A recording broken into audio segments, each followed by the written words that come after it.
આજે ધાંગધ્રા તાલુકા પંચાયતની ચૂંટણી યોજાઈ. ધાંગધ્રા તાલુકા પંચાયતની ચૂંટણીમાં બિનહરીફ જે છે એ ભાજપના પ્રમુખ, ઉપપ્રમુખ અને કારોબારી ચેરમેનની જે છે એ નિમણૂક કરવામાં આવી છે.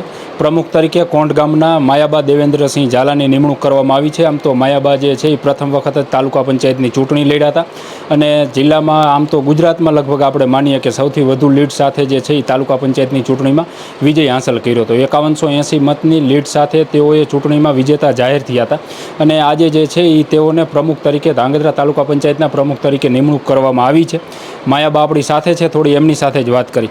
માયાબા, જીવનમાં પહેલી ચૂંટણી લડેલા કે અગાઉ કોઈ નાની મોટી કોઈ સ્કૂલમાં કે એમાં ક્યાંય ચૂંટણી લડેલા? પહેલી ચૂંટણી છે મારા માટે. તો પહેલી જ વખત તાલુકા પંચાયતની ચૂંટણી લડ્યા, 5180 મતની લીડ મળી અને તેની સાથે ધાંગધ્રા તાલુકા પંચાયતના પ્રમુખ તરીકેની જવાબદારી આજ તમને સોંપવામાં આવી છે, શું કહો? સૌથી તો પહેલાં તો જિલ્લા સંગઠનના હોદ્દેદારો, તાલુકા સંગઠનના હોદ્દેદારો, માનનીય શ્રી આઈ કે જાડેજા સાહેબ, માનનીય શ્રી ધારાસભ્ય પ્રકાશભાઈ વરમોરાનો ખૂબ ખૂબ આભાર વ્યક્ત કરું છું કે જેને મને આ પદ માટે વિશ્વાસ મૂક્યો છે. એના માટે ખૂબ ખૂબ આભાર. ધાંગધ્રાના 65 જેટલા ગામડા છે. આ 65 ગામડાની જવાબદારી હવે તમને સોંપવામાં આવી છે, તો એવા કેવા પ્રયત્નો રહેશે? કારણ કે 2.5 વર્ષ સુધી હવે આ ધુરા તમે સંભાળવાના છો, તો ખાસ કેવા પ્રયત્નો રહેશે ધાંગધ્રાના ગ્રામ્ય વિસ્તારના લોકોની સુખાકારી માટે? કેન્દ્ર સરકારની યોજના હોય કે રાજ્ય સરકારની યોજના હોય, મારા તાલુકાના તમામ લોકો સુધી પહોંચશે તેવા મારા પ્રયત્નો રહેશે. મારી ભારતીય જનતા પાર્ટીએ જે વિશ્વાસ મૂક્યો છે હું ક્યારેય તૂટવાનો, એના માટે હું શિક્ષણ અને રમતગમત ક્ષેત્રે મારો તાલુકો આગળ વધે તેવા મારા પ્રયત્નો રહેશે. છેવાડાના ગામોમાં તાલુકા પંચાયત આવે અને તેના કામ તાત્કાલિક કરવામાં આવે તેવા પ્રયત્નો રહેશે.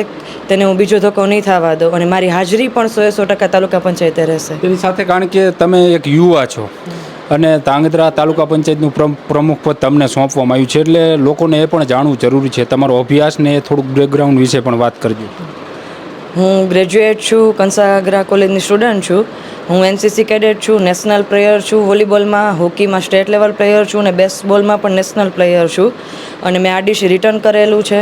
ખેતી આધારિત તાલુકો છે અને એની તમને જવાબદારી સોંપવામાં, કારણ કે અહીંયા જે ખેડૂતો જે છે એ ખેતી સાથે જોડાયેલા છે, એટલે અત્યારે મુખ્ય પ્રશ્નની વાત કરીએ તો કેનાલોનો પ્રશ્ન હોય, તેની સાથે વીજ પોલ નીકળતા હોય ખેડૂતોના ખેતરમાં, તે વળતરને લઈને પ્રશ્ન છે. તો એને લઈને આગામી દિવસોમાં તમારા કેવા પ્રયત્નો રહેશે ખેડૂતો સાથે ઊભા રહેવાના?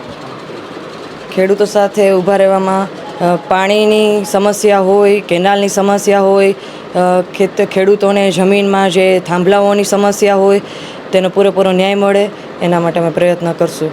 તેની સાથે અમને હમણાં એ માહિતી મળી છે કે કદાચ લગભગ રાજ્યમાં પહેલાં તમે એવા પ્રમુખ છો કે હજી તમારી ઉંમર 24-25 વર્ષ જ છે અને પ્રથમ વખત ચૂંટણી લડ્યા, પ્રથમ વખત પ્રમુખ બનો છો. હા, મારી ઉંમર 25 વર્ષ છે અને ફર્સ્ટ ટાઈમ જ ગુજરાતમાં હું હોઈશ. મારા તાલુકાના મતદારોને અપીલ કરું છું કે કંઈ પણ કામ હોય તાલુકા પંચાયતે આવો અને તેનું કામ જરૂરથી કરવામાં આવશે. બીજો ધક્કો અમે નહીં ખાવા દઈએ. જે પરિવારમાંથી માયાબા દેવેન્દ્રસિંહ ઝાલા તાલુકા પંચાયતના પ્રમુખ બન્યા છે, આમ તો આ પરિવારનું રાજકીય બેકગ્રાઉન્ડ બહુ જૂનું છે.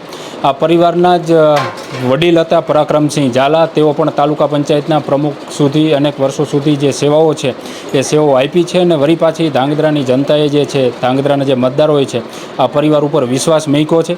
આપણી સાથે પરિવારના દેવેન્દ્રસિંહ ઝાલા છે, એમની સાથે થોડીક વાત કરી. આમ તો 1987થી ઇન્દ્રવિજય પરિવાર રાજકારણમાં છે. મારા મોટા બાપુ હતા, 87થી સરપંચની ચૂંટણી લડ્યા હતા. ત્યારબાદ 2001ની સાલમાં મારા મોટા બાપુ તાલુકા પંચાયતના પ્રમુખ રહ્યા. 2001થી 2010 10 વર્ષ સુધી તાલુકા પંચાયતના પ્રમુખ પદે રહ્યા અને મારા બાપુએ ઘણા બધા લોકોના, ગરીબોના કોઈ પણ નાના મોટા કામ હોય તાત્કાલિક કર્યા અને તાલુકાનો એક વિશ્વાસ મેળવો કે પરાક્રમસિંહ હોય તો કામ થાય.